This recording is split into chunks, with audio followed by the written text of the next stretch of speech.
Dear students, our next topic is rules for obtaining images formed by concave mirror.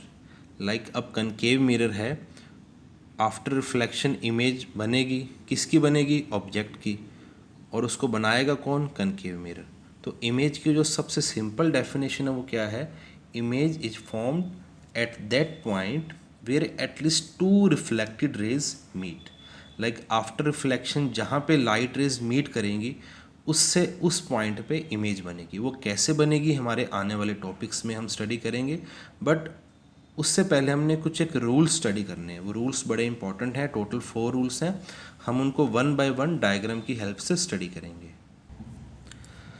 Rule first, a ray of light which is parallel to the principal axis. तो सबसे पहले मैंने देखो concave mirror बनाया, उसमें ये P हमारा पोल है, C सेंटर ऑफ कर्वेचर है, F फोकस है, ये हमारा प्रिंसिपल एक्सिस है। जब कोई रे ऑफ लाइट इस प्रिंसिपल एक्सिस के पैरेलल है ना, ये देखो AB लाइन मैंने बनाई है प्रिंसिपल एक्सिस के पैरेलल, ये रे ऑफ लाइट है। A ray of light which is parallel to the principal axis of a concave mirror passes through its focus after reflection। तो देखो जैसे ही ये रे लाइट मिरर को टच करेगी आफ्टर रिफ्लेक्शन ये फोकस से पास होगी। तो ये चीज़ आपने याद रखनी है कि प्रिंसिपल एक्सिस के पैरेलल अगर कोई भी रे हो आफ्टर रिफ्लेक्शन वो रे फोकस से ही पास होगी और कहीं से नहीं। रूल नंबर 2, हमारा एक कनकेव मिरर है, P पोल यानी कि मिडल और सेंटर ऑफ मिरर, F हमारा फोकस है, C सेंटर ऑफ कर्वेचर।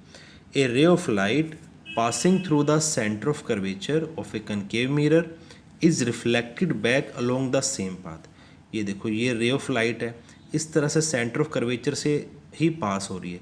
तो पास होगी तो ये देखो जैसे ही मिरर को टच करेगी उसके बाद जब रिफ्लेक्शन होगा तो वो उसी पाथ से वापस चली जाएगी। तो ये रूल नंबर 2 है, सेंटर ऑफ कर्वेचर से जो रे ऑफ लाइट क्रॉस करेगी उस पास करेगी तो reflected back along the same path. Rule number 3 में क्या है? ये हमारा कनकेव मिरर है, ये हमारी प्रिंसिपल एक्सिस है, ये देखो ये पूरी प्रिंसिपल एक्सिस जो सेंटर ऑफ कर्वेचर और पोल से पास हो रही है, और ये हमारी रे ऑफ लाइट, ये रे ऑफ लाइट AE कौन सी है? जो फोकस से पास हो रही है, और फोकस से पास होने के बाद आफ्टर रिफ्लेक्शन वो पैरेलल हो जाती है। A ray of light passing through the focus of a concave mirror, देखो ये फोकस से पास हो रही है, becomes parallel to the principal axis after reflection. तो ये रूल फर्स्ट और रूल थर्ड में कंफ्यूज नहीं होना। अगर प्रिंसिपल एक्सिस के पैरेलल है रे तो आफ्टर रिफ्लेक्शन वो फोकस से पास होगी, अगर फोकस से पास हो रही है तो आफ्टर रिफ्लेक्शन वो पैरेलल हो जाएगी। ठीक है, ये रूल नंबर 3 है।